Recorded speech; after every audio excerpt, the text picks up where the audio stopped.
Welcome to the Newsome MMA podcast, partnered with Concussion Pro 1, the world's first dedicated concussion supplement. I'm your host as always, Newsome. Now unfortunately my co-host John couldn't be here tonight, so joining me once again is fellow professional gambler Daniel Levi, and we're going to be breaking down UFC on Fox 31 in Milwaukee, Wisconsin. Dan, once again, thanks for joining me. All these short notice step-ins, you'd be a promoter's dream. How you doing, bro?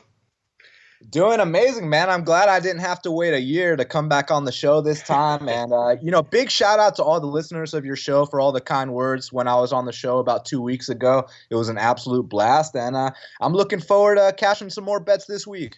Absolutely. And just before we start, I'd just like to remind you all that the Premium Bets membership options from Newsome MMA are available and on the Newsome MMA website. You have the options of a standard, bronze, silver and gold membership, and these memberships provide cheaper prices per fight card for those that commit to slightly longer terms, opposed to purchasing my picks individually per week. You can find all these membership options at newsomemma.co.uk/premium-bets. So, the last UFC event before Christmas, let's break down UFC Milwaukee from bottom to top, and in the first fight of the night, we've got Chris De La Rocha versus Juan Adams. So, Dan, is it going to be the 4-0 newcomer, or is it going to be the veteran brawler?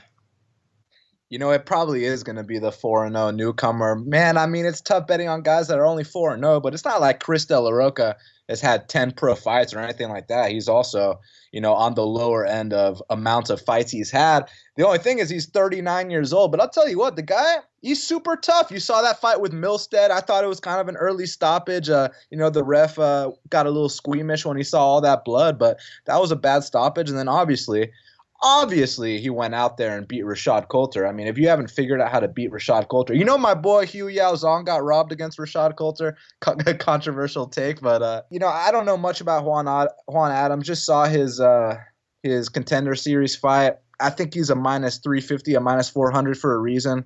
So I'm going to pick him here, but I'd like to just sit back as a fan and see if he's the real deal or not.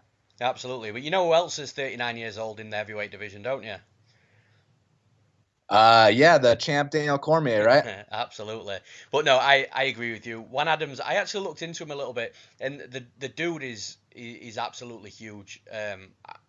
I'm going out here on a limb by saying this, but he could potentially be the fighter in the UFC heavyweight division that may cut the most weight to make the 265 limit. I think in his last fight, he weighed in at 266. So, you know what I mean? The guy's huge. He's reasonably athletic as well for his size, 6'5". He's quick. He throws a lot of straight punches. Now, what I don't like about him is these straight punches. So he'll throw the punches in flurries, moving forward. No real head movement, no real consideration for his striking defense. And against someone that is going to brawl, with Chris De La Rocha, I give him some chance. But I do think that Juan Adams is just going to be more imposing inside the cage.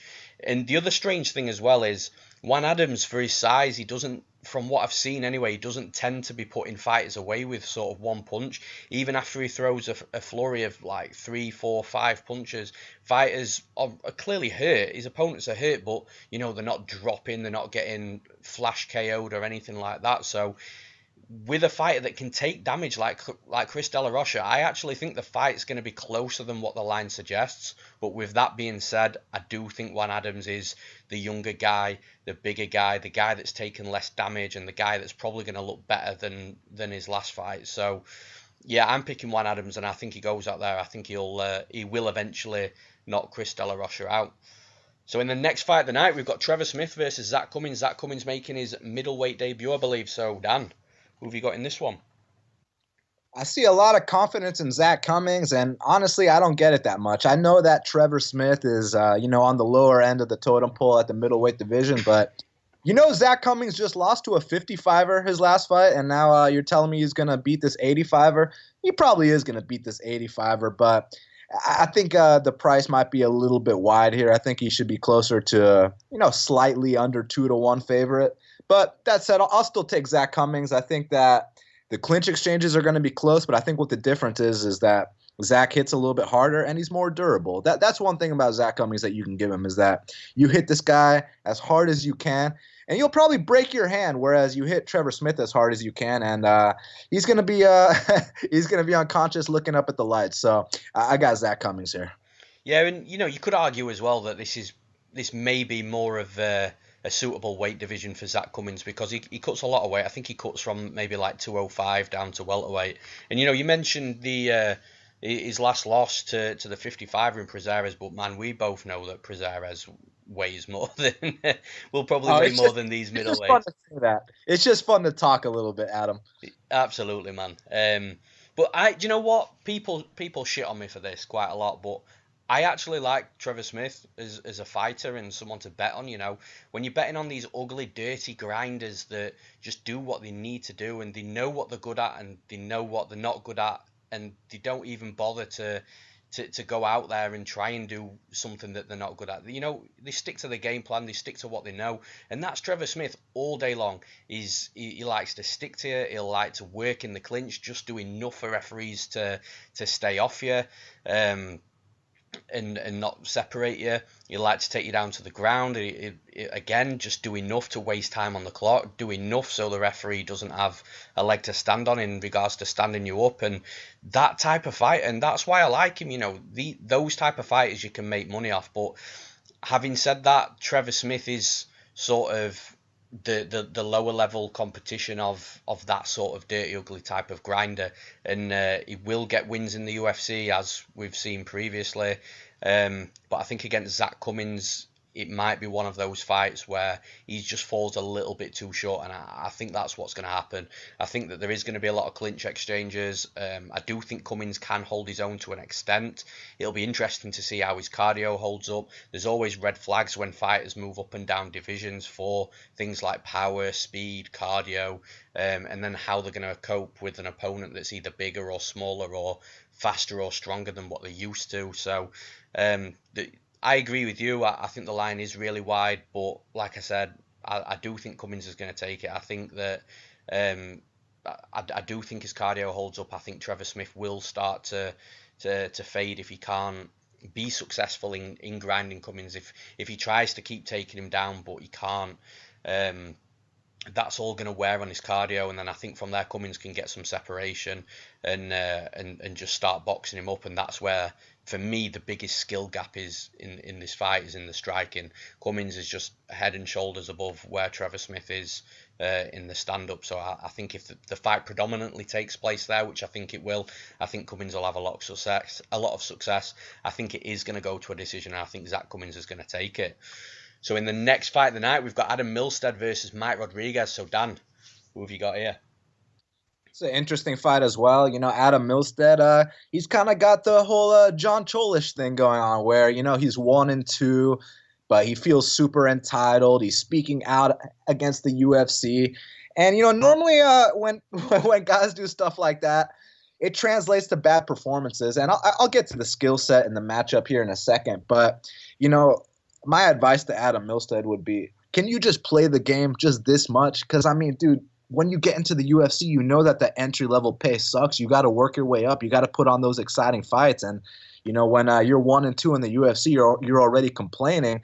It's just not a good look, my man. He's got to put that work in. He's got to pay his dues. And unfortunately for him, he said if he loses this fight, he's going to retire. So as soon as that R word comes out of any fighter's mouth, you already know that you should probably take the other guy, unless the other guy is Rashad Coulter. Well, guess what? The other guy is not Rashad Coulter. The other guy is Mike Rodriguez, who, man, that dude is an athletic freak. It's just he had a couple conditioning issues that he had to address in that Devin Clark fight. I know Devin Clark doesn't have the best reputation, but guys don't usually look their best against Devin Clark. Alexander Rakic, who I know people that listen to this show are very high on, and I am as well. And even though Alexander stopped him in the first round, it wasn't the prettiest performance. I'm just gonna leave it at that, my man. I agree, man. He has this way of making dudes fight ugly. And with Mike Rodriguez, his takedown defense was fine. A couple times he did get taken down at the center of the octagon, but while he was fresh, he was able to stuff those takedowns. He was able to get back up. He was able to land the more devastating strikes. It just seemed like his conditioning, his cardio wasn't quite on that UFC level. So what did Mike Rodriguez do the week after he lost to Devin Clark? He actually said in an interview that he said, "Thank you, Devin Clark. Thank you for teaching me that lesson and showing me what I need to do to take things to the next level." So he hired the same strength and conditioning coach as Calvin Kattar. You guys know how good Calvin Kattar is. You guys know what kind of shape that guy's in.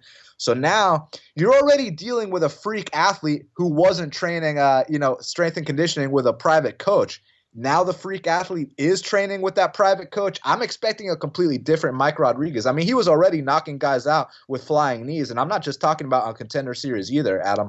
I'm talking about on the regional scene as well. So now with a full camp, not just a full camp, but since the time that he left the octagon against Devin Clark, the week after, he's been putting in all those strength and conditioning sessions.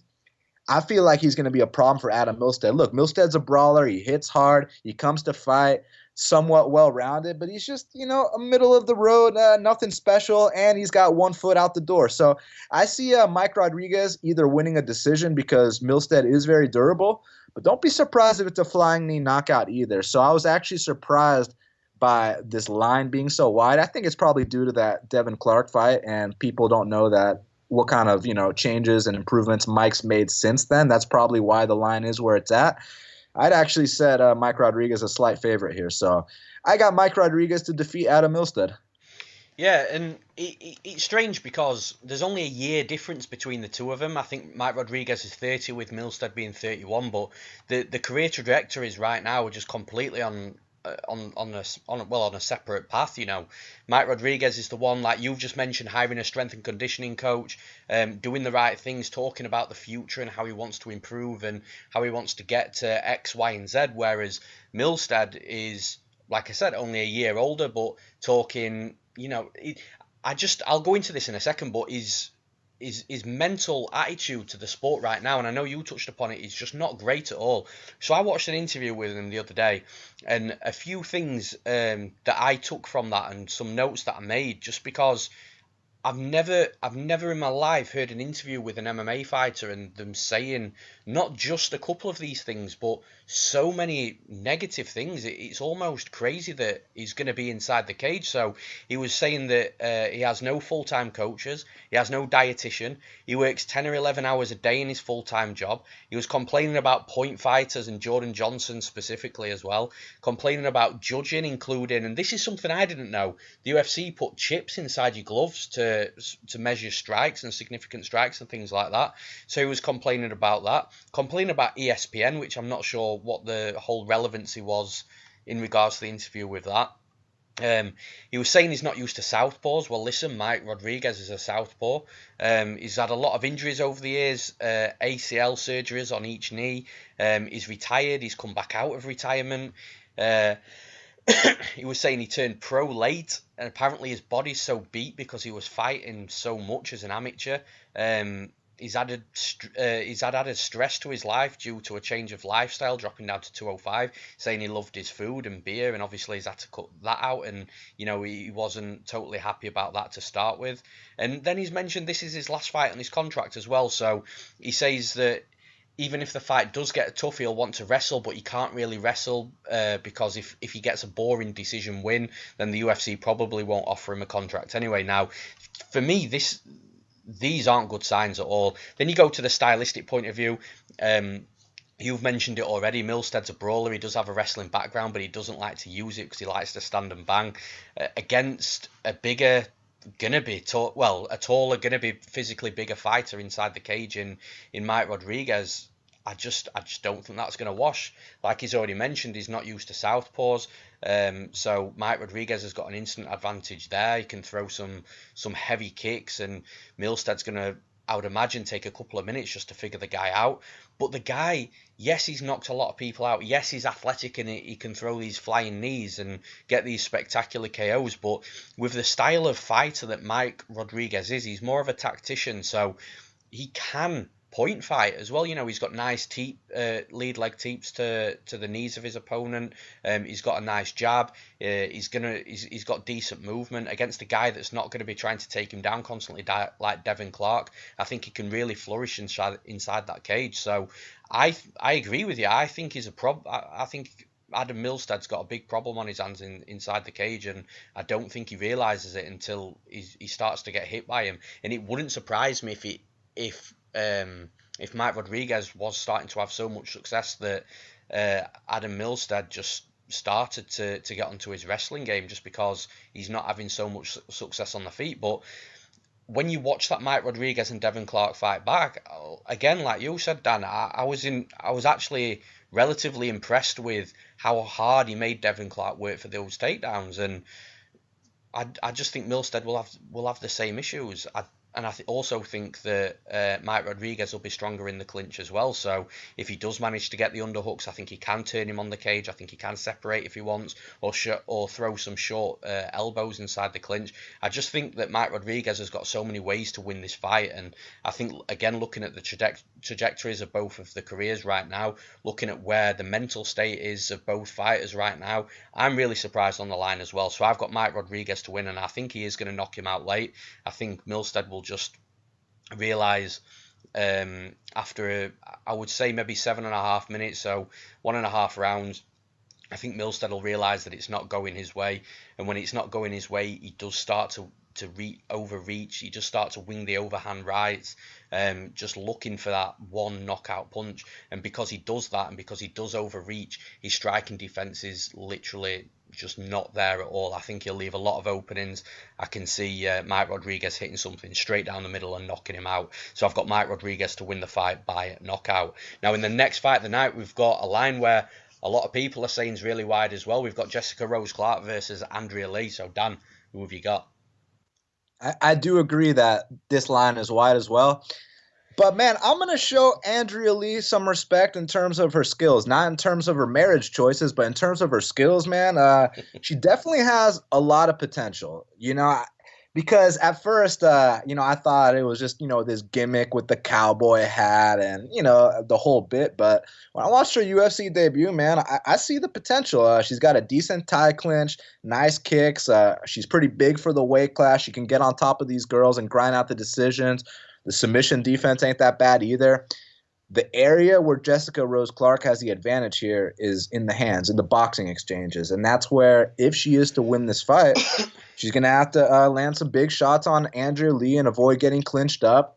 And I do think it should be maybe a minus 170, maybe a minus 150 for Andrea Lee, but certainly not a minus 250. So it is dog or pass from that perspective.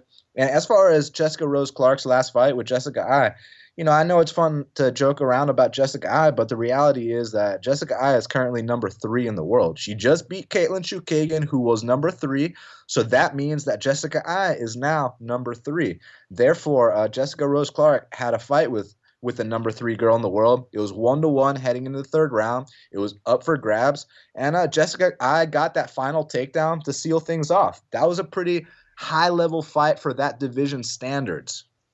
I feel like this is a big step down for Jessica Rose Clark. Now, I'm not entirely convinced that she's going to win this fight, because I do think that Andrea Lee, she's the kind of girl that's going to be making big improvements every fight. She's still young, but she's also got a lot of things going on outside the cage that might be a big distraction. I mean, her head coach, I don't gotta talk about him, but what I will say is that allegedly he's not in the picture anymore. Yeah, I know I'm gonna make jokes on Half the Battle about how they're still in touch and stuff, but allegedly he's completely out of the picture. So that must mean that she has a new coach and stuff like that. So if that's the case, man, I don't know where her head's at. I don't know if she's just showing up for this paycheck, but I just do know, based on her age and the skill that I have seen, she will be making improvements. It's just about, is that enough to beat Jessica Rose Clark right now? And it might be enough to go out there and win a close decision. But since the fact that the line is so wide, I do consider it a dog or pass situation. And if I were to bet any side, it would be a small shot on Jessica Rose Clark. So for that reason, I'll take her to win a split decision. Yeah, I'm going the other way with this one, but again, it's not a confident pick, and I do agree the line's really wide, and I do agree that it's probably going to be a split decision as well. It is going to be one of them that's that close, and it'll get to the judges, and we'll all be sort of looking around thinking, okay, well, which way is it going to go? And I just feel it's going to be one of those fights. So, and again, I agree with you on that basis with what I've said, it is a dog or pass situation.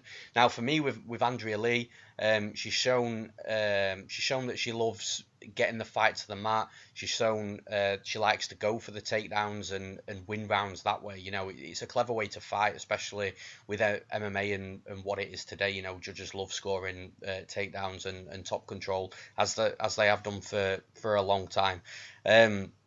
Now, when you look back at Jessica Rose Clark's last fight with Jessica Eye, you know, that's how Jessica Eye ended up taking that fight. She took it via just getting the edge on those rounds, via taking Clark down and ultimately tipping that off in the third round to give the judges every reason to score of that fight. And I just feel that if Andrea Lee comes in with that same mentality as a last fight, that same game plan, looking at Jessica Rose Clark and how Jessica Eye beat her, it's going to be no secret of how to get the win inside the cage for Andrea Lee, and I think she's seen that once and she can apply it again.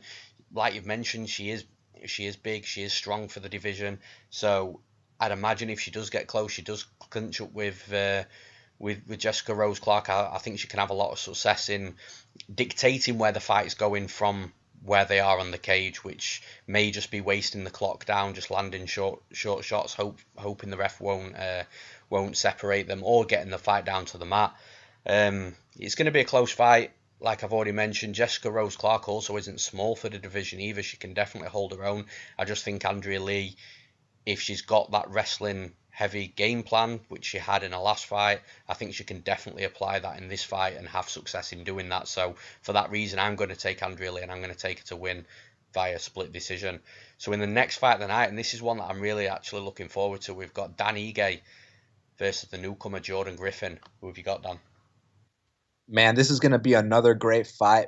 Both of these dudes, we can talk about their individual skills, but one thing I want to point out is the heart that both of these guys have, because they've both been through situations where other men would have quit, and these two persevered. You know, on a Contender Series, obviously, you know, Jordan Griffin got into a little trouble early. He overcame, and then as soon as he sunk in that choke, it was tap, tap, tap. That Daniel Vanderlei jiu-jitsu is a real thing. But speaking of jiu-jitsu, Dan Ige can grapple too. I mean, that's a dude that's in there training with Khabib on the regular. And Dan Ige, if he's able to, I don't want to call it front running, because in that fight with Julio Arce where his jiu-jitsu storm was unsuccessful, with a lot of guys, you know, they'll cover up. You know, like you remember Rusimar Palhares and like Ian Entwistle. I know those guys are specifically leg lock guys, but they want to initiate a heavy grappling attack. And when it didn't work for them, they'd cover up and let you pound them out. Whereas with Dan Ige, you know, he's got some Hawaiian in him, right? So that dude, if he can't get off on his jiu-jitsu attack, he'll just take the ass whooping like a man for the remainder of the fight. Like, that's the kind of guy Dan Ige is. And with Jordan Griffin, you know, sometimes you get these guys coming into the UFC that are 4-0, like Juan Adams. Well, Jordan Griffin, I believe he's 17-5, okay? So he's got over 20 pro fights before he made his UFC debut. So I don't expect any octagon jitters with a guy like Jordan Griffin. I don't feel like, oh, he'll show a little bit this time, but the next time he'll be even better, even though he probably will be better the next time. I'm just saying, you're going to see the real Jordan Griffin in his debut because he's just that experience. He's been there and he's done that on the regional scene over and over. As far as the grappling, Dan Ige is a black belt. Jordan Griffin is a purple belt. But I'm not saying that just because one's a black belt, one's a purple belt, that the black belt's automatically going to win, because this ain't a jiu-jitsu tournament. There's punches involved. And I think that Jordan Griffin's actually the better striker here. He does train at Rufus Sport. One of my, you know, quote-unquote issues with Jordan Griffin's striking style, and I say issues, but I mean, he makes it work. The dude's gotten his arm raised in professional MMA 17 times, okay? He kind of fights with his hands down a little bit. And, you know, against the right guy, they'll be able to capitalize. But Dan Ige, I don't think he's the right guy to capitalize on that. I think what he wants to take advantage of is getting Jordan Griffin down on the ground and mauling him, or potentially trying to find that submission. Now, it's definitely not going to go down like that Mike Santiago fight. I mean, Mike Santiago's been submitted more times than Juan Adams had pro fights, okay? But as far as this matchup, it just comes down to how Jordan Griffin deals with Dan Ige's initial jiu-jitsu storm. If Dan Ige is simply too much, he will take over and win this fight. Not take over. He'll actually dominate from bell to bell. But I think that Jordan Griffin, he can have a rough first round, come back and win the next two. So I'm going to actually take Jordan Griffin for this upset via unanimous decision. Yeah, and a really interesting story I heard about Jordan Griffin real quick is I think he was 18 years old. He'd had a slight background in wrestling. A friend I think it was, mentioned to him about mixed martial arts. So he went to a local gym and he started training. And he ended up getting drafted in to Rufa Sports at 18 years old to be the main sparring partner for Anthony Pettis for his WEC title shot against Benson Henderson, which everyone will remember because that was the fight where the Matrix kick happened. And it's funny as well, Jordan Griffin also said that he tried the Matrix kick on him in training as well, in sparring. It wasn't something that Anthony Pettis just thought up on the spot inside the cage. You know, it was premeditated, and he said it just whistled past his nose. So I thought that was a fun story, and you know, just having that extensive background of going back all those years. We're talking years ago, man, that happened, and as an 18-year-old being drafted into Rufa Sport for that sort of training is just crazy. And it shows now, you know, like you've mentioned, he's 17-5. He's experienced. You can see he's experienced, and you've already mentioned as well, he can lose around and come back and win too. And he's overcome adversity in so many different times in so many different places in his career. Dan Ige, on the other hand, legit black belt. I do worry about if he can get on top of Jordan Griffin, or if he does just persist and be relentless with his wrestling, which he did end up showing in the Julio Arce fight. Arce was just at a point, though, where he was seeing them come in, seeing the takedown shots come in. They weren't telegraphed, and Ige was just having a tough time just trying to get him down. He wasn't setting the shots up with anything. But when he does set the takedowns up with shots, it's beautiful to watch, and he has a lot of success in getting his opponents to the mat and being able to work on them on top. Now, with Jordan Griffin, that would normally be a huge worry for me, and a huge concern in regards to how he defends against that. But what Jordan Griffin does really well in a lot of his fights, he seems to be a little bit of a specialist in grabbing the front chokes. So when the fight is shooting on him, if he does see it coming, he won't sprawl and then separate or you know, flop onto his back and wrap up guard. He'll sprawl and he'll take control of the neck. It's almost like it's second nature to him. And I love that about this fight, because if Ige isn't so successful with his takedowns early on, and Griffin really starts to work him, Ige gets tired, we could see a replica of what we were seeing against Julio Arce, where the takedowns just aren't set up, he's shooting from way too far out, and that's just giving Jordan Griffin every opportunity to wrap up a neck, Darce, Anaconda. You know, it's all there on a plate for him once the arm's around the neck. And I can't remember which fight it was. It was a couple of fights ago. He was rolling with this guy, load of alligator rolls just constantly, and eventually he just put himself in a position where he did tap the guy out, and really awesome to watch. The tape was so fun on Jordan Griffin, and on the feet, I think, like you've already mentioned, Jordan Griffin's the better striker. I think he can land on Ige. The one thing I do sort of question a bit in the back of my head is the thing that I mentioned quite a lot on here as well. When fighters know that a takedown is the path to victory for their opponent, they can tend to be a little bit gun shy, hold off on pulling the trigger a little bit less than what they usually would, just because they're scared of overcommitting and getting taken down. Now, that's always a concern, because if Griffin does feel that way, and if Ige does threaten with the takedowns early on, it could halt the offensive striking of Griffin. But I think going down the stretch, I don't think Dan Ige is going to be able to throw anything at Griffin than what he hasn't already seen inside the cage. He had a great fight with Archuleta, the guy from Bellator, awesome fighter. I think he's sort of like 22-1 now as well. He's running through everybody. And you know what? He won pretty much every round against Jordan Griffin as well, but Griffin didn't get rolled over like a lot of Archuleta's previous opponents have in the past. You know, he stayed in the fight. He was still being offensive when he was defending takedowns, again with the chokes and things like that. So I like Jordan Griffin to win this fight. Again, I tend to agree with you, though. I think he does win this fight if Ige struggles to really get his wrestling and his jiu-jitsu game going, but I'm predicting that he will have those struggles. I'm predicting that Griffin will be able to defend those takedowns. The guy, 17-5, massively experienced, been in there so many times, seen pretty much everything, and like I've already mentioned, I don't think he's going to see anything in this fight that he hasn't seen in a previous fight. So I'm going Jordan Griffin to win, and I'm going to take him via decision as well. So in the next fight of the night, we've got an interesting one actually. We've got Gerald Meerschaert versus Jack Hermansson. The line opened really wide. It's now closing quite a lot. So Dan, who have you got? You know, I was actually very surprised how high Jack Hermansson was lined at one point. He was around -250. I didn't expect that at all. You know, going into this fight, I actually had a suspicion that he might be the underdog. I know that sounds kind of ridiculous now because, you know, people weren't that impressed with his last fight against Talis Latest. I was actually super impressed. I went big on Jack Hermansson in that spot. First round, he's coming out there.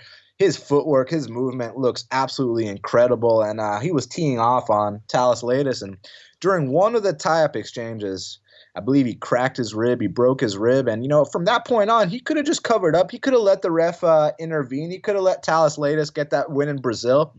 But I don't know how he did it, man. He comes out there in that third round. The guy's grimacing. The guy's in all the pain in the world. First strike he throws is a big flying knee, and then he almost guillotined Talis Latest. Now, when that guillotine didn't work, that was another opportunity for him to be like, you know what? Live the fight another day, man. I tried my best. I went out there. I hit him with these hard shots.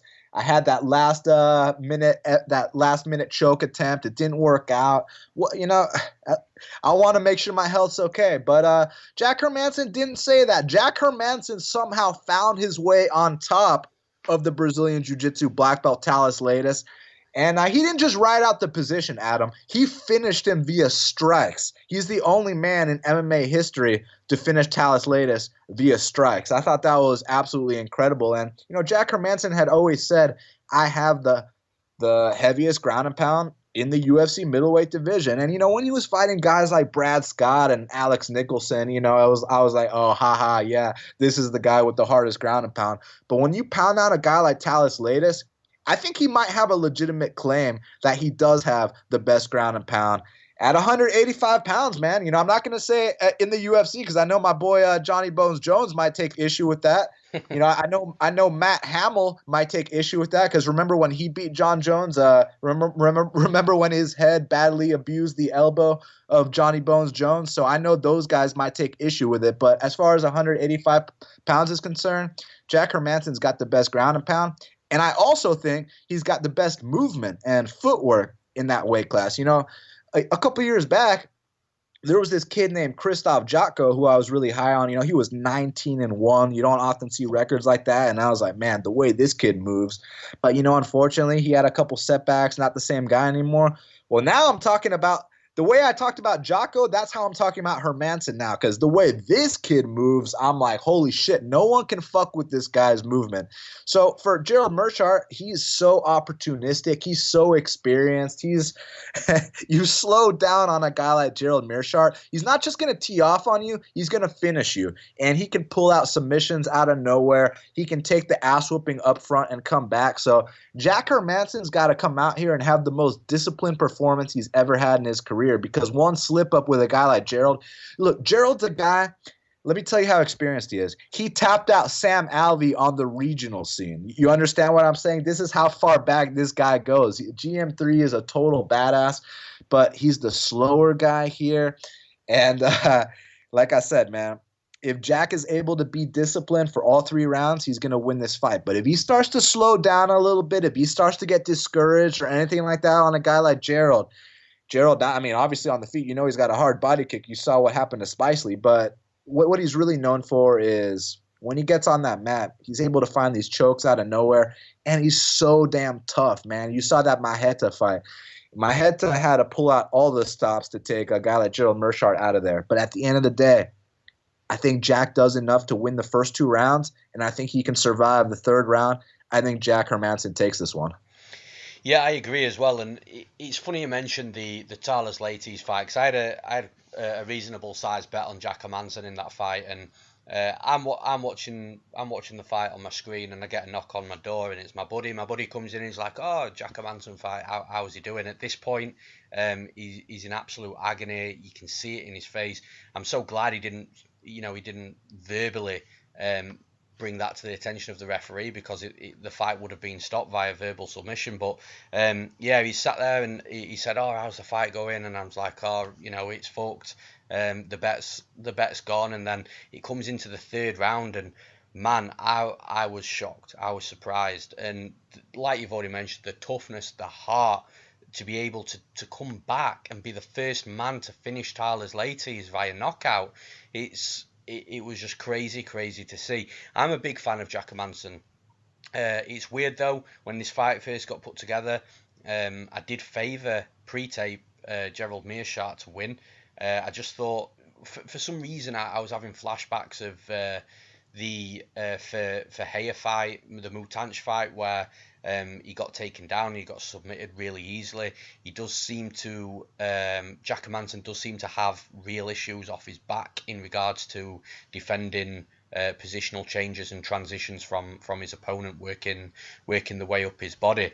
So that's a legit worry right here, like you've already mentioned as well. If the fighter hits the mat, and if it's Gerald Meerschaert on top, I think he can have a lot of success on top of Jack Hermansson, and be able to and possibly able to submit him as well. He's a real submission specialist, but the fight has to hit the mat for that to happen. And you described it well. He's opportunistic. He won't he's not a D1 wrestler. He won't be going out there purposely looking to be relentless with his wrestling to try and take somebody down, and nor does he have the skills of a D1 wrestler being able to do that in the UFC. So it's going to be a stand-up fight until, like you've mentioned, that you've covered a lot of good points, until Jack Hermansson slips up or slows down. I actually don't think that he's going to slow down in the third round. The movement's too good, the cardio's good, the heart's good. Everything surrounding Jack Hermansson in this fight for me is good, apart from if he ends up on the mat. Now, I've got a weird feeling at some point Jack Hermansson might make a mistake and double leg Gerald Meerschaert. Now, the problem if he does that is if he stays in guard, because Meerschaert will throw the armbar up really quickly, he will throw a triangle up really quickly, and I'm pretty sure if Jack Hermansson does take him down with a double leg and lands in guard, he's going to get submitted. But you go back and watch the Oscar Pahota fight.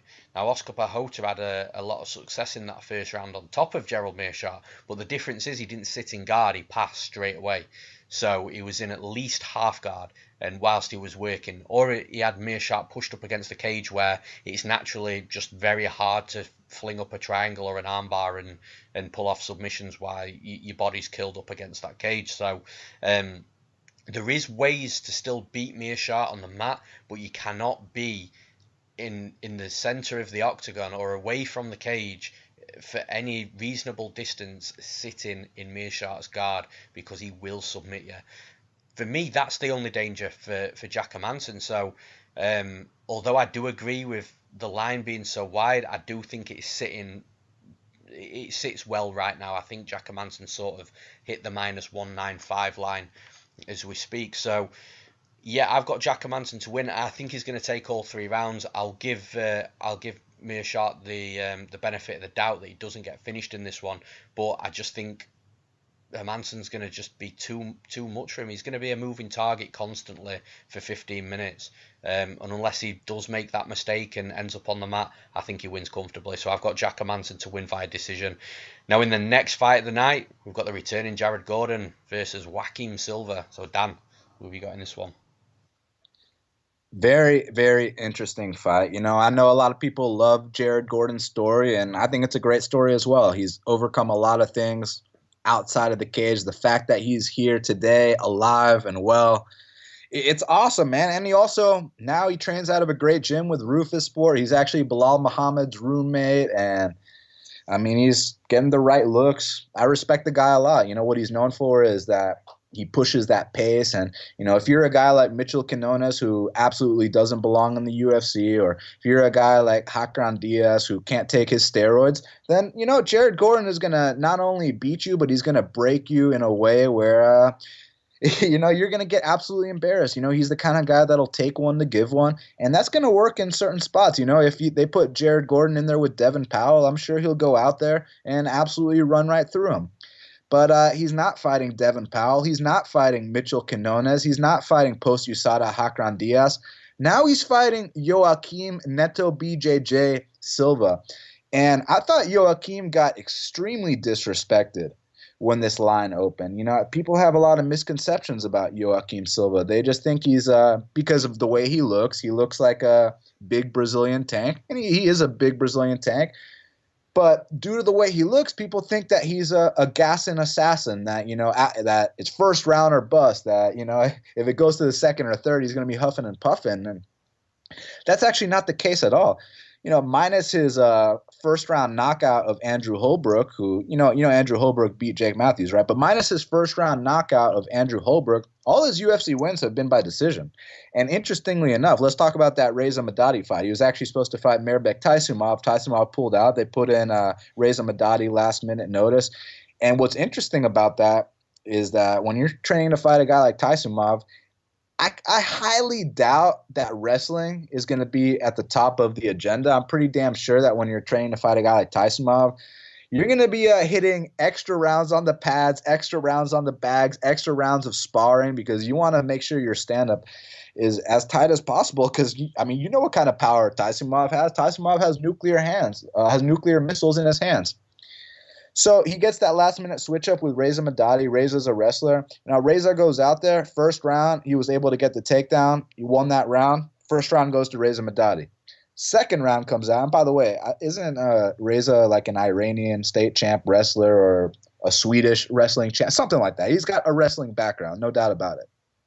Second round comes out, and all of a sudden, it's not so easy for Reza Madadi to get these takedowns. All of a sudden, Neto BJJ is getting up from all the takedowns. All of a sudden, he's got a heavy sprawl. All of a sudden, it's nuts on the forehead, and Reza Madadi can't take him down to the mat anymore. And guess who's getting outstruck on the feet? The guy that finished Michael Johnson, Reza Madadi, was getting outstruck on the feet for the second and the third round, And not only that, Joaquim Silva, he was in Sweden for that fight. When you're in Sweden, that means you have to deal with the Swedish judges. You're fighting against Alexander Gustafsson's teammate, Reza Madadi. You can't make it close there. You got to make it decisive. And in my opinion, he decisively won the second and third round and got that 29-28. There was no controversy whatsoever in my mind. But I'll tell you where there was controversy.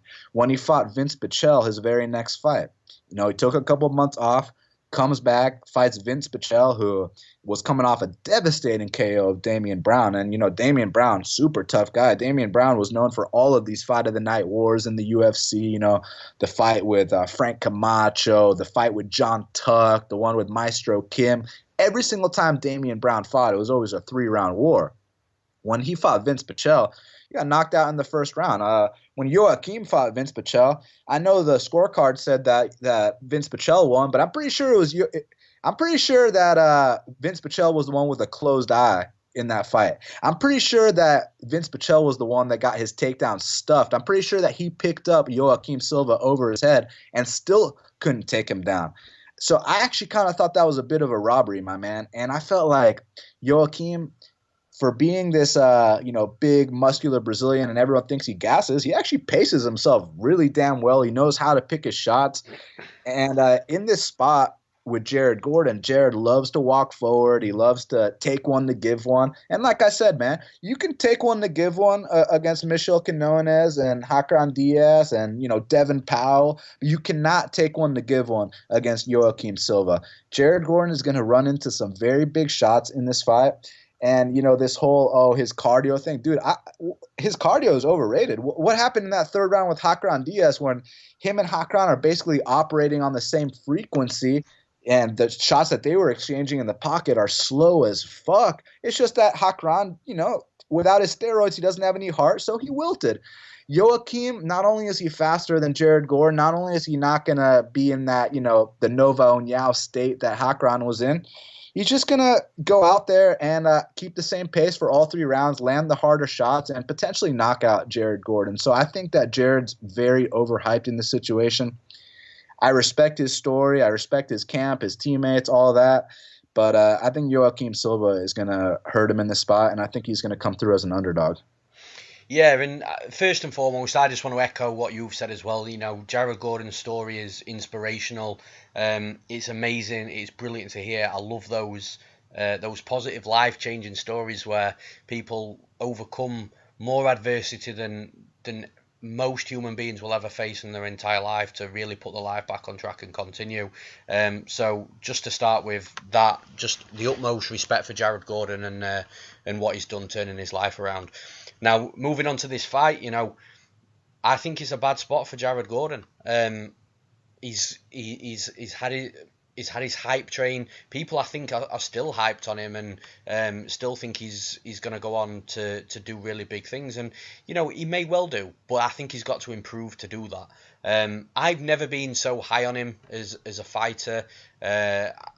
I bet against him in his last fight against Carlos Diego Ferreira at plus 220, I think it was. I just thought that was a really good spot. And I actually think this is a harder fight for him than his last fight against Ferreira. I think if you put Joaquim Silva in there with Carlos Diego Ferreira, I think Joaquim Silva runs through Ferreira with minimal issues. Gordon's looked good in all of his previous fights, apart from that last fight against Ferreira, which he got finished. And this is the reason why I have concerns with Gordon, because it seems that once he's finally hit, he looks great, he's looked great, but once he's finally hit that tough opposition in Ferreira, he couldn't really get anything going. He couldn't get his strikes going. He couldn't get his wrestling going. He just struggled in every aspect of his game, and it's almost like he hit a brick wall, and then he didn't know what to do. His shots were a bit flapping about, you know, they weren't clean, they weren't crisp, and which it ultimately led to Diego Ferreira just taking over in the fight and really putting it on him. Joaquim Silva, though, is a completely different beast. He'll move forward. He can move forwards well. He can move backwards well. Striking forwards and striking backwards. His movement, his distance management, engaging that distance is on a high level as well. And we saw that against Vince Pichel. You know, you mentioned that, you know, Vince Pichel hits hard. Joaquim Silva hits hard. They almost both didn't want to get hit in the fight, so Silva had to make sure he had a game plan for that, because Vince Pichel is naturally an aggressor, so he will come forward at all costs, take one to throw one. But the problem is with Silva, he didn't want to take one, so he had to manage that distance. And the way he floats in and out of range, it almost reminds me of Song Yadong, in the fact that he does it effortlessly. He doesn't waste any strikes either, or waste many strikes. Everything he throws, he's throwing with a purpose. He's throwing because he feels he can connect. He doesn't throw for the sake of it.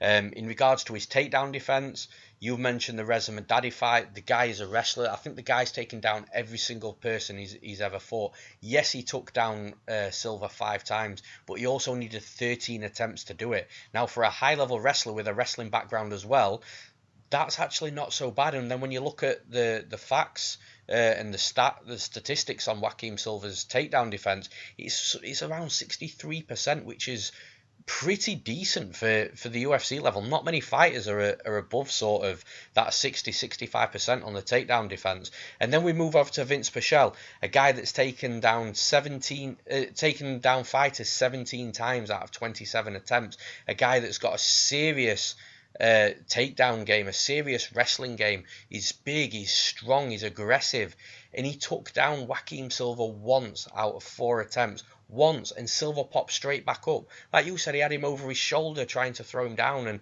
Silva was just like a cat. Now, man, I just really struggle to see where Jared Gordon's going to win this fight, and I'll tell you the reason why.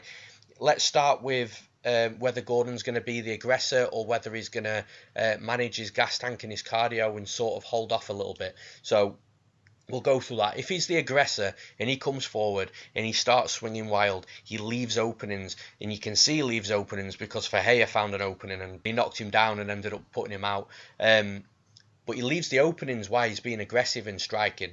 So if he comes forward and he's the aggressor against Silva, Silva is going to land a bomb on him. He hits hard as fuck as well. So he will find an opening, and when he starts touching that chin of Gordon, I just don't think his chin's going to be able to hold up in that situation. Now, if he decides to be the aggressor, gets hit a couple of times and thinks, no, okay, this isn't working, and he starts to be a little more patient, he doesn't come forward as much, Joaquim Silva will absolutely decide to be the aggressor. He'll take that all day long. He'll then start moving forward. He'll then start landing shots. Jared Gordon, again, as we saw in the Ferreira fight, doesn't react well to pressure. So instantly, I just feel that whether he's moving forwards or whether he's moving backwards, he's going to be in danger. And this is against a fighter that, in Silva, like I've already mentioned, fights well moving forwards and fights well moving backwards as well. Then you look at the wrestling. Is Jared Gordon going to be able to take him down? Well, Reza Madadi needed 13 attempts to take Silva down, admittedly, like I've said 5 times, but Gordon's not on the level of Reza Madadi is. Vince Pichel tried taking Silva down 4 times. He managed to get him down once momentarily. So then are you asking yourself, well, can Jared Gordon take him down? You know what? I'll give him the benefit of the doubt. He might be able to, but can he keep him down long enough to win rounds? Absolutely not. Silva will keep popping up. The more he keeps popping up, the more he makes Jared Gordon keep taking him down, the more that expends the energy and the cardio of Jared Gordon. I think Silva's got the better gas tank. But this is what I mean. I just feel that whichever way this fight goes, whichever way you look at this fight, I just see advantages everywhere for Silva. I'm so surprised that the line was at plus 175. And for that reason, I made this my free bet of the week. I've got 2.5 units on Joaquim Silva at plus 175. I think it's a crazy line. Some people might give me shit for it, but listen, some people gave me shit when I bet Carlos Diego Ferreira at plus 220 against Jared Gordon, and look what happened there. So I've got Joaquim Silva to win, and I've got him to win by knockout. Now in the next fight of the night, we've got Bobby Green versus Drakkar Klose. So Dan, who have you got? And real quick, for people giving you shit, instead of giving you shit, just bet the other side so we can get a better line on Joaquim. You know what I'm saying? But as far as Drakkar and Bobby, man, it's interesting because Drakkar, he's definitely impressed me. He's definitely a lot better than I thought he was going to be. And, in that fight with Devin Powell, at first I was kind of like, how come he couldn't go out there and finish that bum? But, hey, no one's gone out there and finished that bum. Everyone just goes out there and beats him for 3 straight rounds. So, okay. He met the typical Devin Powell protocol, which is just 30-26 and beat his ass for 3 straight rounds. The fight with DeCasey went out there, derailed a hype train. The fight with Lando went out there, derailed a hype train. I actually thought Lando was going to win that fight. And from the first calf kick, I knew it was at that moment, Adam, that I knew I was fucked. You know what I'm saying? So I think that Drakkar Klose, he's got the MMA lab style. He's a bit more of a bruiser, less of a grinder. Loves to add up those calf kicks, will swing big bombs. If it comes time to tie up, he can tie up. And with Bobby Green, I know a lot of people don't like Bobby Green, but I like Bobby Green. Bobby Green is a very entertaining guy. I like the fact that, in his prime, he'll box you up, but he'll fight with his hands down. He'll talk shit to you the entire time. I mean, I remember when I cashed that plus 250 on him against Josh Thompson. So I'll always have a ton of respect for a guy like Bobby Green. You remember when Jacob Volkman was the most boring guy in UFC history, and then Bobby Green makes his UFC debut and taps out Jacob Volkman, and they cut Volkman. Actually, they didn't cut Volkman until the McKee fight. That's not true. But the UFC, my boy Dana publicly thanked Bobby Green for finishing Volkman. He's like, if you want a bonus, go out there and fight like Bobby Green. Remember when he was saying, be Bobby Green? That's what Dana was saying for a while. So Bobby Green, when he finished Volkman, it was a huge moment in the sport. But, man, he's got a lot of issues going on outside the cage, baby mama drama, lots of things happening with his family, just lots of crazy shit that he has to deal with that have definitely taken his focus away from the game, to where I do think that even though he does love the sport, I think he's showing up for that paycheck, man. And, if Drakkar wants to, be a little funny like he was in that Tamor fight, if he wants to taunt, maybe the fight will be closer than the line indicates. Maybe they can get into a back-and-forth brawl. But overall, I think that if Drakkar comes out here a little bit more mature, that he will be able to land the better shots throughout the 3-round duration, go out there, win that decision. So I'm going to go with Drakkar via decision. Yeah, I agree, and I almost think that Drakkar Klose needs to not do two things in this fight. So the first thing he doesn't need to do, I think, is take Bobby Green down. I think Bobby Green's got an underrated ground game. I think he can be dangerous on the mat. I don't think Drakkar Klose. I don't think it's a case of if he takes him down, he's done. I just think, why even take a fight into a potential dangerous place when you've got advantages on the feet. So that's the first thing I think Drakkar Klose needs not to do. The second thing he needs not to do is gas out, because we've seen it time and time again with Bobby Green.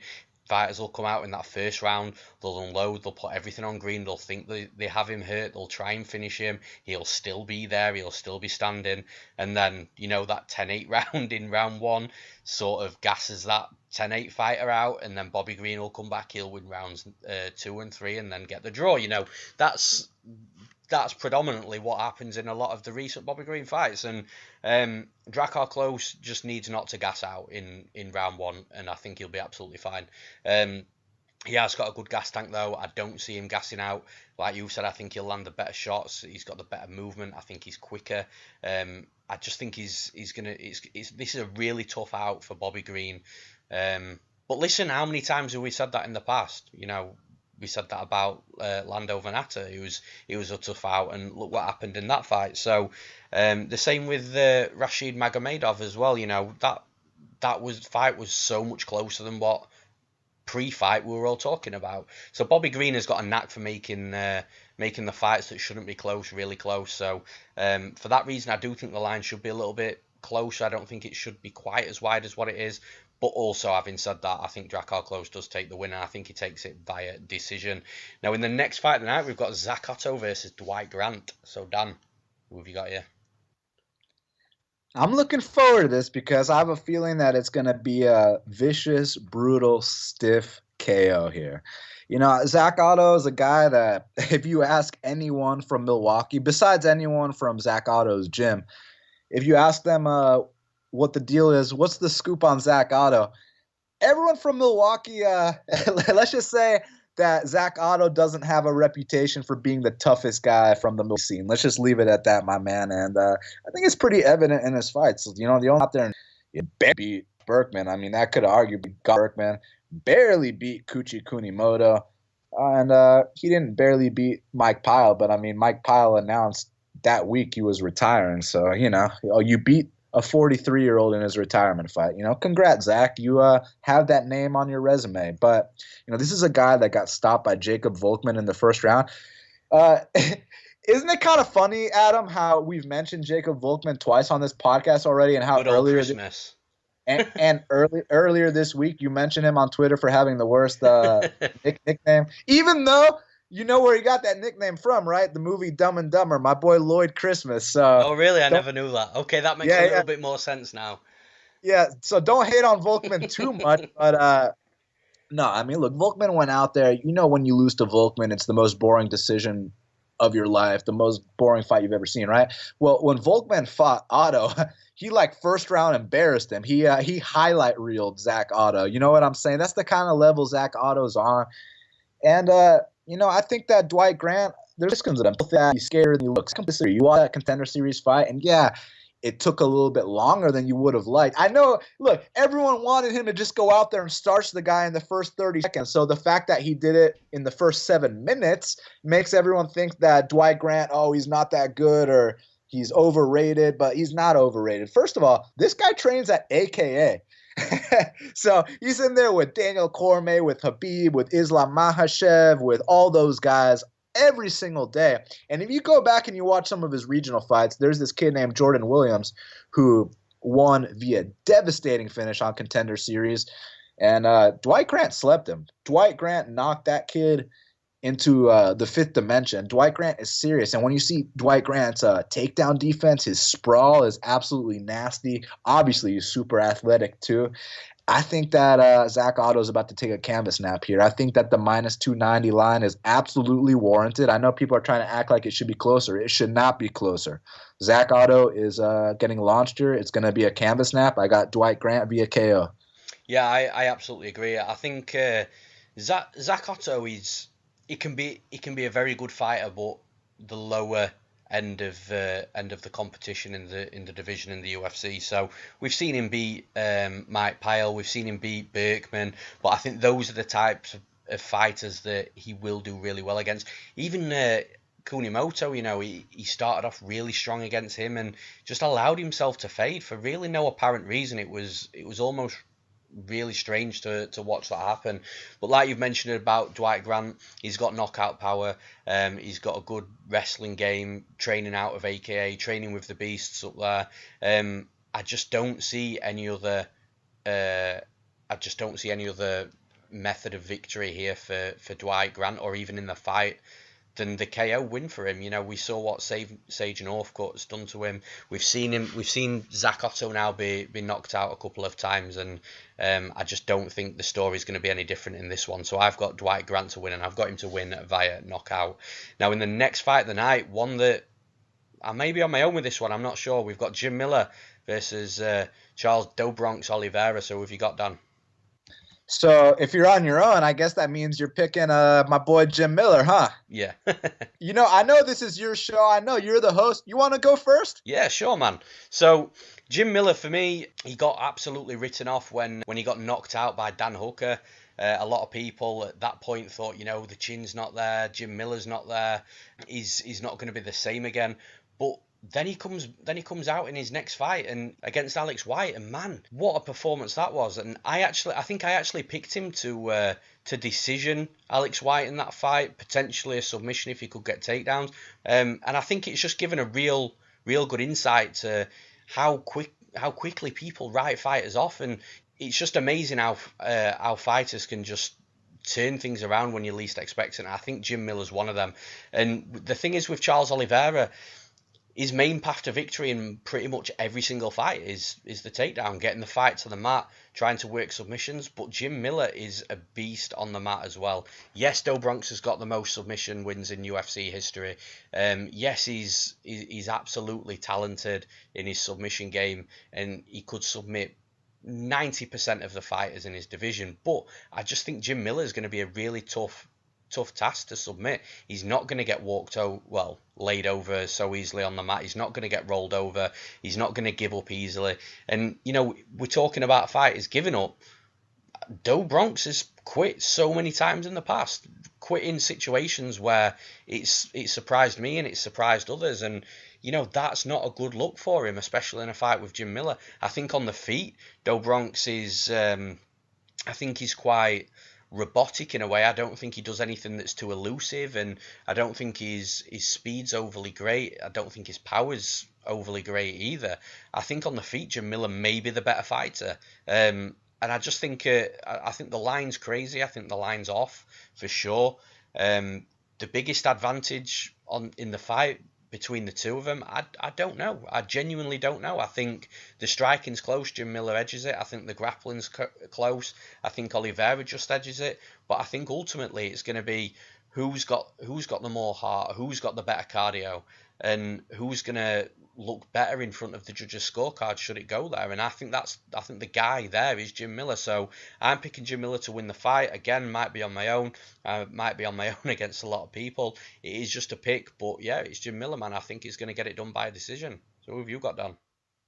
I mean, I don't think it's a bad pick because, if every single fight came down to heart, Charles Dobronx wouldn't have won a single fight in the octagon, because obviously I don't know what it is about that guy, but I've seen him fake injuries in main events 1 minute in and say that he had a torn esophagus, and then 2 days later on UFC Tonight they said he was completely fine. So the kind of stunts that I've seen Charles Dobronx pull, that's the reason that, I can probably never bet him unless he is an underdog in a spot. And I know he's minus 300 and it's tough to trust him here.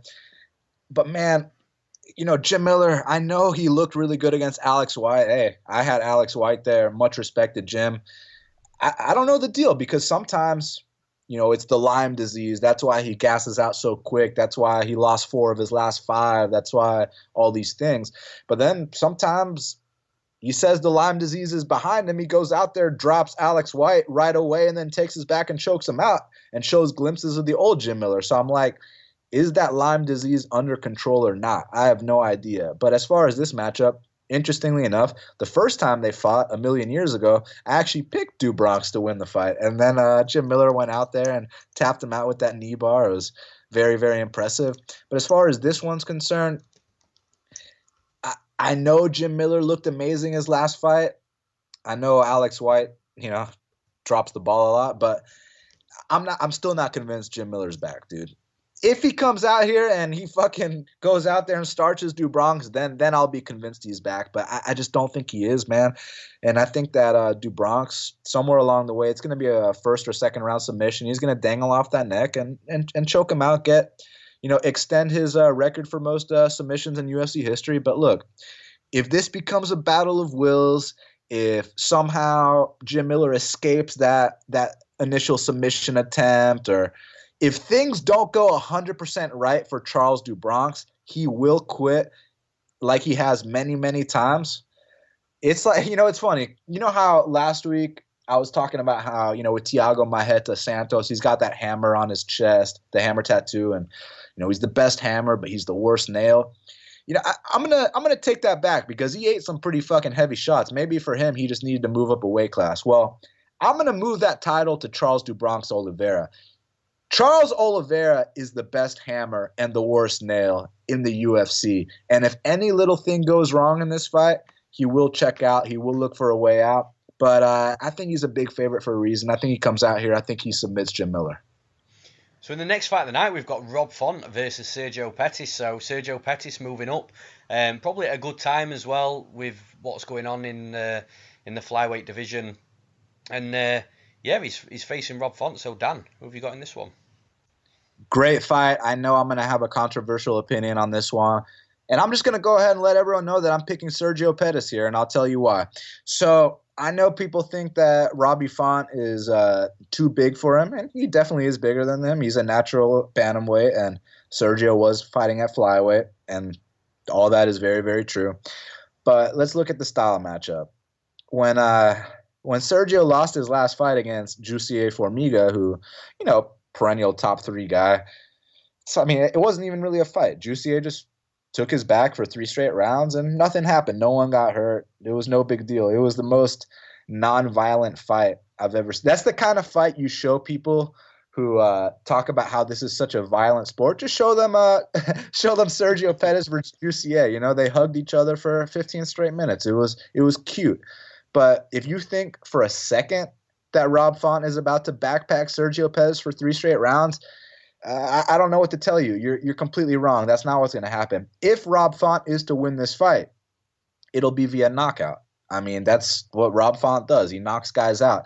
But man, I feel like, first of all, these guys that have been moving up in weight class, they've been performing at an all-time level. They've been performing better than ever. Interestingly enough, the next middleweight title fight is between 2 former welterweights. You know what I'm saying? That's just where I'm trying to go with this. These guys moving up in weight. Dustin Poirier, he was always a top 5 guy at featherweight, right? And when he moves up to lightweight, people are like, oh man, that's the worst mistake he's ever made.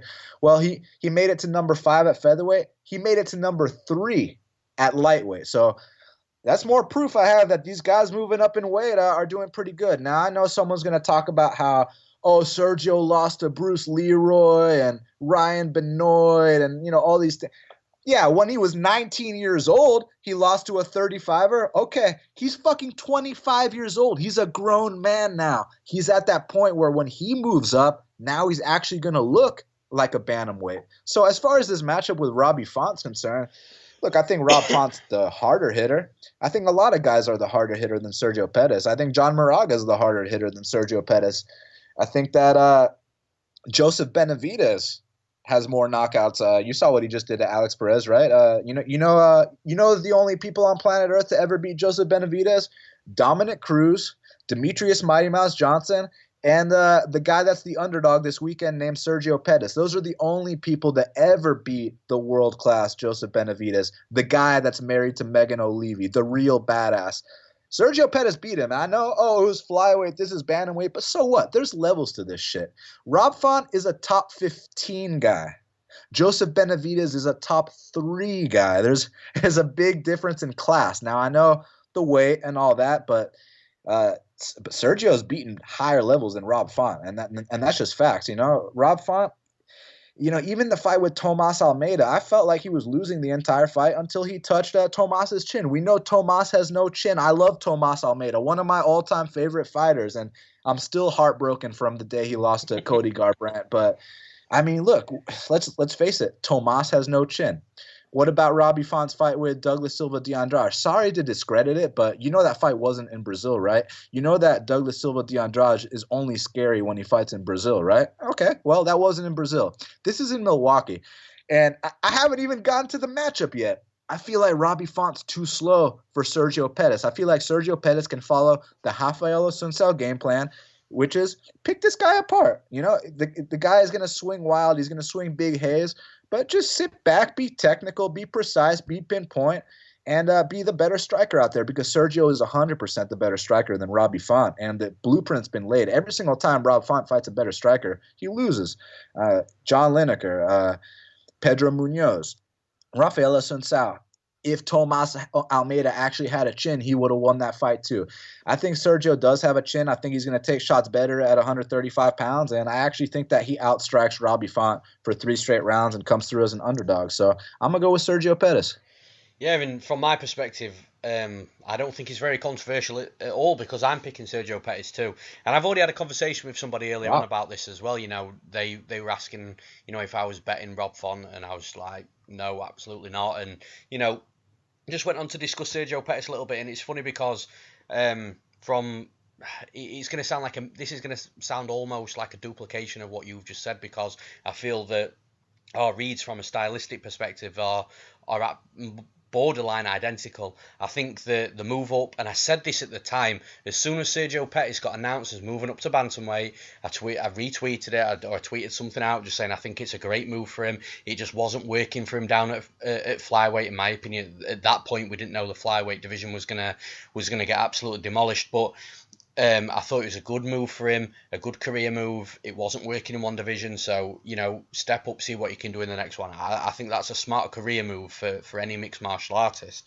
And a few people disagree with me, and that's fine. Everyone's got their own opinions. But I think in this division, I think Sergio Pettis is going to be quicker than pretty much everybody. In this fight, he doesn't have to worry about anybody trying to take him down. I genuinely don't think that he looked as good as what he could have looked against Benavidez because of that takedown threat. Against Hussier Formiga, obviously the takedown threat was there, and it happened, I think, in every round. So he couldn't really get his striking off there.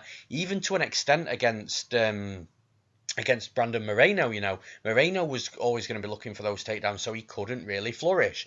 Sergio Pettis flourishes against other strikers, and that's what Rob Font is. Now, credit to Rob Font, he packs a punch, he hits hard. So Sergio Pettis, I'm not saying he's got a bad chin or anything, but at the end of the day, everyone's human. If you hit somebody on the button, they're going to take a canvas nap. So Rob Font Sergio Pettis does have to worry about that one-shot power, or the 2 or 3 shot power combination coming from Rob Font that could potentially back him up to the cage and put him in a really horrible position where the referee's questioning what he should do.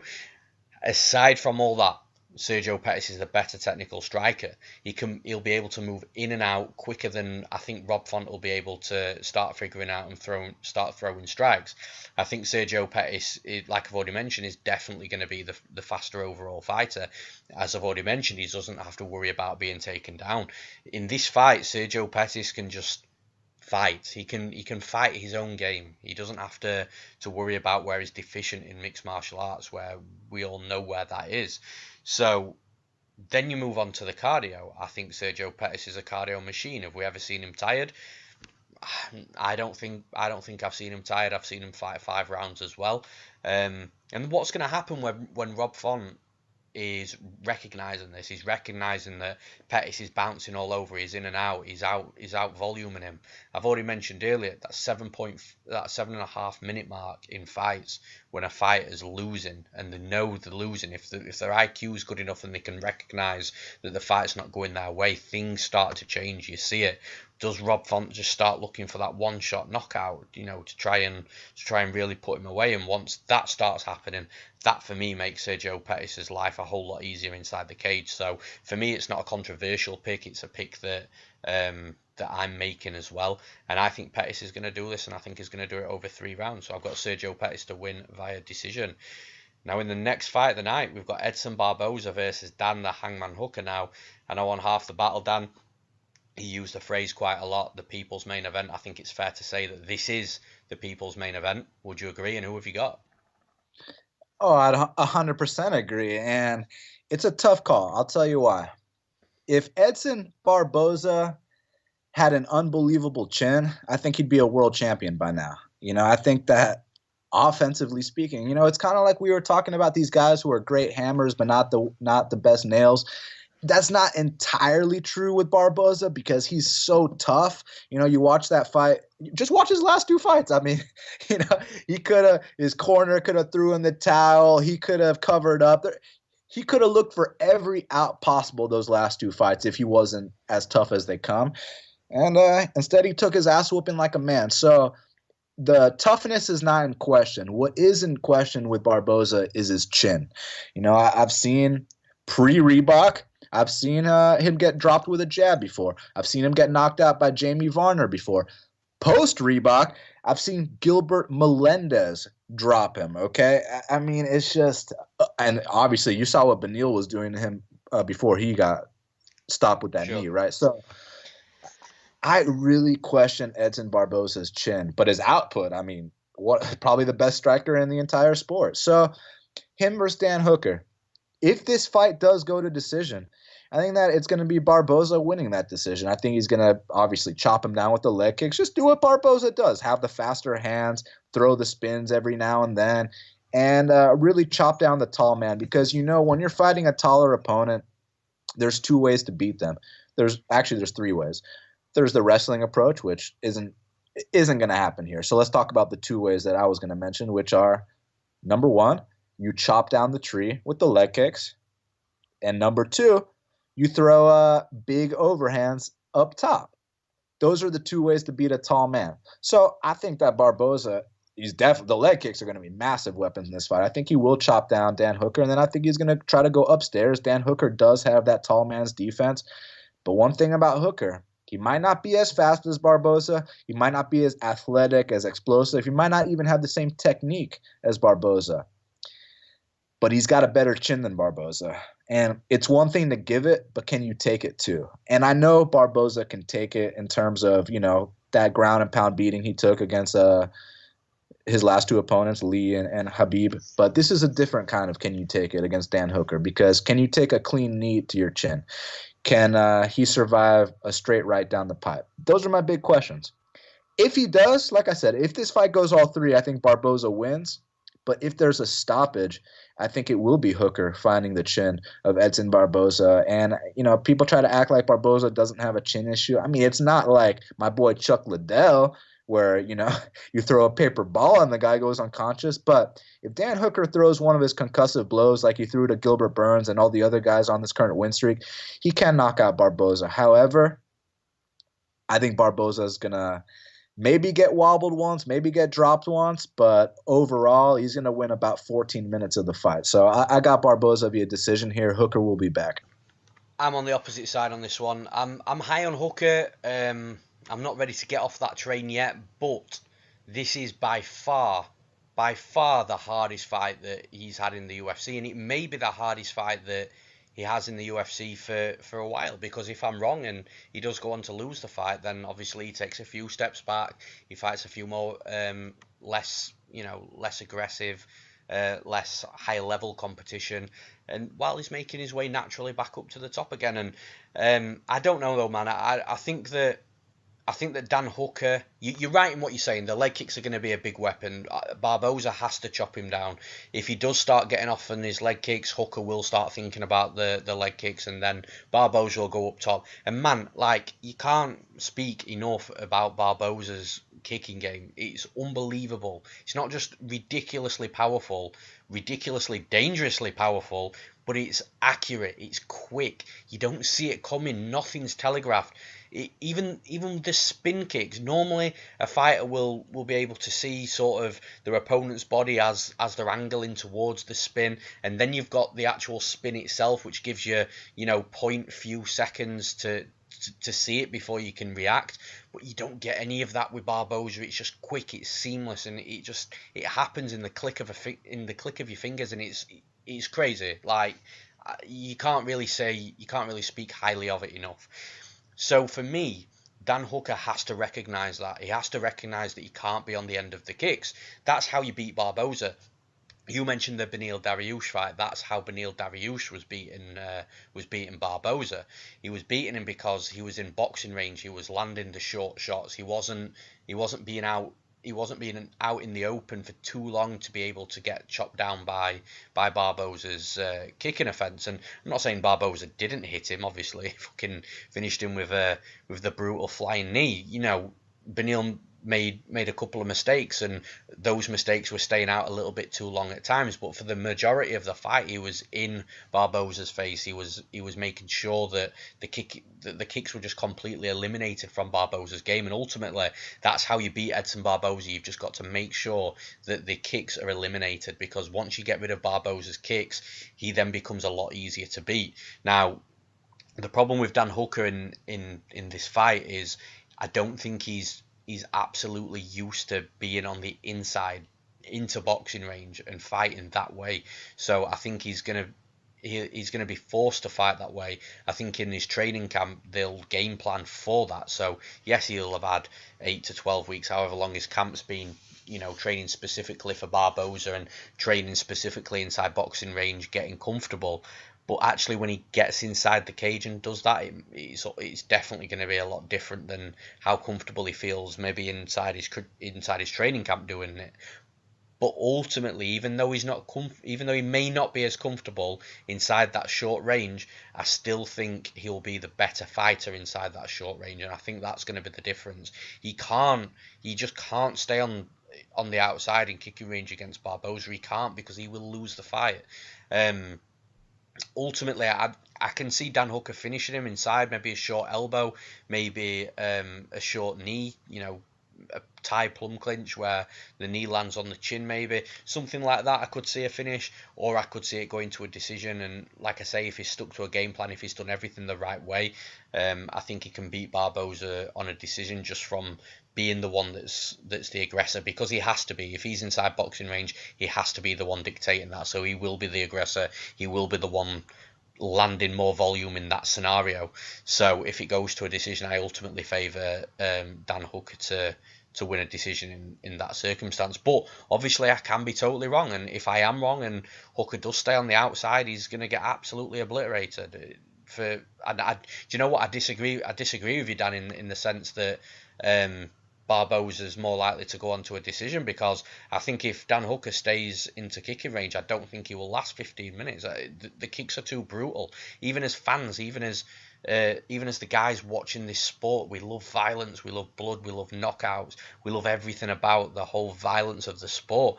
But man, you hear an Edson Barboza kick and you wince for the guy. You instantly feel sorry for him because of how bad it sounds. If Dan Hooker stays at range, he will get finished, in my opinion. I just don't think he does stay at range. I think his fight IQ is high. I think his camp knows exactly where he needs to be. I think they will have drilled it into him over the 8 to 12 week fight camp period. And I think Dan Hooker is going to take a decision. I think it'll be a close fight.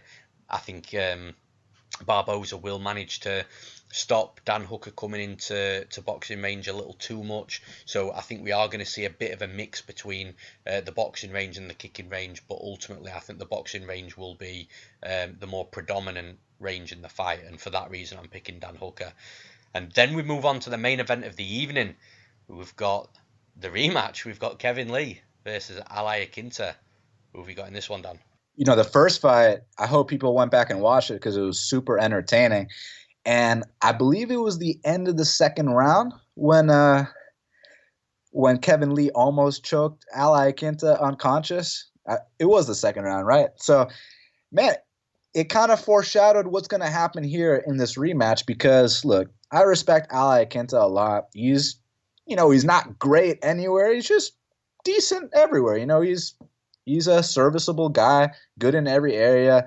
I guess his best attribute is his boxing. His jiu-jitsu ain't bad either, man. I mean, the guy, you saw that first fight with Kevin Lee. Remember when Kevin Lee had that single leg, and then Iaquinta drops down for a leg lock. He's got some smooth shit. I mean, the dude trains out of Serra-Longo. He's in there with guys like Aljamain. He can definitely grapple. But the biggest weakness, and I don't want to say submission defense because it's not like Al's going out here and quick tapping. It's not like he doesn't try to fight the hands. This is an interesting situation, man. You know how some guys are chinny? Like, you touch their chin, they go unconscious. Well, Iaquinta is choky. And what I mean by that is that you put your arms around his neck and the guy just like goes unconscious. There's a short window between him being able to fight the hands and survive the choke and be able to get out of it. He just goes unconscious a lot, man. And I'm not even just talking about, against Drew Fickett or against Michael Chiesa. What about against that fucking can, Mitch Clark, okay? And he was in side control on top. And we can sit here and act like that was one of the biggest flukes in UFC history because, if they do fight, 9 out of 10 times, Al does win 9 out of 10 times. But the fact that all of his losses, minus the Khabib one, were by submission, kind of does tell a story that, and he didn't tap out in any of those submissions. The guy just goes to sleep. He's choky, like I'm saying, man. So I think that Kevin Lee is a completely different animal than he's ever been. Oh, interestingly enough, just like Iaquinta is prone to going to sleep from chokes, Kevin Lee is super chinny, and this is not just because Leo Santos knocked him out, not just because Edson Barboza made him do the chicken dance to a whole nother degree. But what about that Efrain Escudero fight? What about the second round of the Efrain fight when Efrain rocked him? So Kevin Lee's definitely even Michael Chiesa hurt him with a jab in their fight, which a lot of people don't talk about. So Kevin Lee's chin is the only questionable part of his game. But man, the physical presence this guy brings to the table when he ties you up, when you're watching that tie-up he had in his last fight against Edson, I just could not believe the presence, the force, the strength of that tie-up. It's unlike anything I've ever seen. And I don't care how many hours on the mat Iaquinta has been putting in at Serra-Longo, BJJ, and all that. I think Kevin Lee's got him covered there. On the feet, it could be a little bit shaky just because of Kevin's chin, but it's not like he can't strike either. Kid's got decent boxing for MMA standards. But ultimately, I do think Kevin will get him down. And unlike Khabib, I think that Kevin's going to find that neck, man. And when he does, Al's going to try to fight the hands, but 2 seconds later, he's gonna go unconscious. So I think Kevin Lee submits Iaquinta, but I do not think Iaquinta will tap. I think he will go to sleep, and Kevin Lee gets another win. Yeah, I agree. I think Kevin Lee is going to win this fight. I do think, I don't think it's going to be as easy as some are potentially thinking it might be. So the reason I say that is I think the striking's relatively close between them. The one thing you've just mentioned in regards to Kevin Lee being chinny, I agree. He gets rocked a lot. He does get hurt a lot. But the recovery on Kevin Lee is just like nothing that we... Oh, he's a freak athlete. Yeah, man. That chicken dance against Barboza straight into the double leg saved my night from a betting perspective on that night. I'll tell you that much. And the same thing with Trinaldo. He got rocked against Trinaldo, recovered instantly. So I don't worry about. I know he gets rocked. I know he gets hurt, but I'm never totally concerned about that because I know his recovery is so great, and that's an important trait to have, especially if you do struggle to take a shot. On the feet, I think it's relatively close. I'll probably edge it towards Iaquinta. I think Iaquinta may be the better striker, just not a lot between it though. Then in regards to the wrestling, offensively, Kevin Lee is by far the better wrestler. But Iaquinta, you can't roll him over too easy. We saw Khabib have troubles in spots. I ultimately don't think Khabib decided to strike because he couldn't take him down, by the way. I think Khabib decided to strike against Iaquinta just because he felt like it and he wanted to prove a point to people that he does have hands as well. I genuinely believe that. But having said that, he was struggling to take Iaquinta down, you know, and when he was getting him down, he was struggling to pin him like he normally does. Like Khabib pins pretty much everybody he takes down. Normally, when you get taken down by Khabib in a round, you don't normally get back up. Whereas Iaquinta he was having success, especially early on. Obviously, he did get a bit tired further down the line, and Khabib did naturally start to have more success. But I think if you pop him back up relatively easily against someone like Khabib, I think that you're going to be popping up against Kevin Lee as well in spots. Now, if this was a 3-round fight, I'm not saying that Iaquinta would win. My pick would still be Kevin Lee, but it would be a hell of a lot closer than what I think this fight will be. I know I've just said that I don't think the fight's going to be a complete whitewash, and I just think 5 rounds favours Kevin Lee a lot more than what 3 rounds would. But I do still favour Kevin Lee in both scenarios. I think with it being 5 rounds, it does give Kevin Lee time to figure things out, time to adjust if he does start having trouble taking Iaquinta down, because he's got a good single leg, he's got a good double leg, he can get the body lock and throw as well. So if one's not working, he'll have time to test another type of takedown, and if that doesn't work, test out another. He's just got time to basically make in-cage adjustments, which I think is what Kevin Lee needs. But ultimately, like you've said, I do think he will choke Iaquinta down. I do not imagine a scenario over 5 rounds, because I don't think there's going to be a knockout in this fight. So I can't imagine a scenario over 5 rounds where Kevin Lee doesn't score at least 2 or 3 takedowns in that fight, and I don't see a scenario where he doesn't have a little time to enjoy some top control as well. I do think Kevin Lee will take him down in spells. I think in spells Iaquinta will stand back up, but I do think Kevin Lee enjoys a bit of top control, and I think once he gets topside on Iaquinta, that's when he can start working his grappling.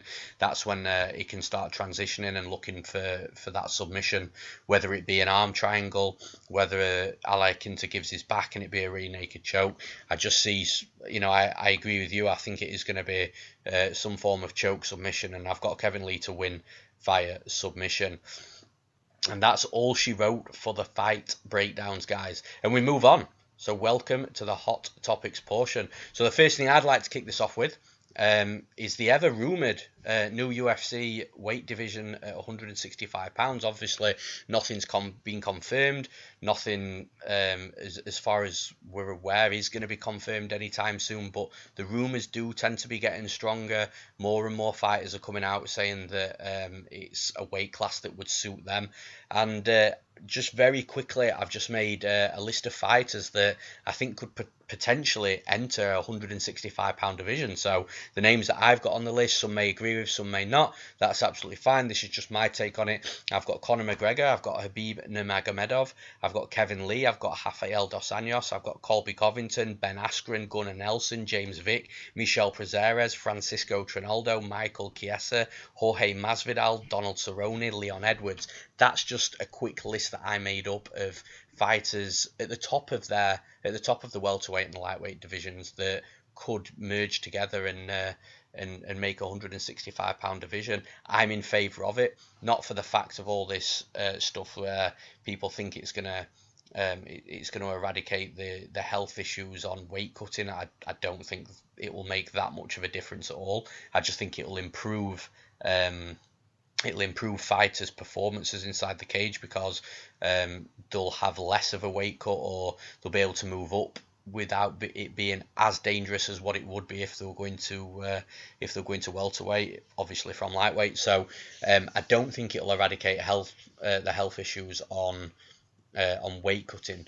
But what I do agree with this division is, I do think, and I've said this quite a few times, there's some fighters out there, quite a lot of fighters, that are in the unfortunate position that they're stuck between 2 weight divisions. So they're too big for one division, they're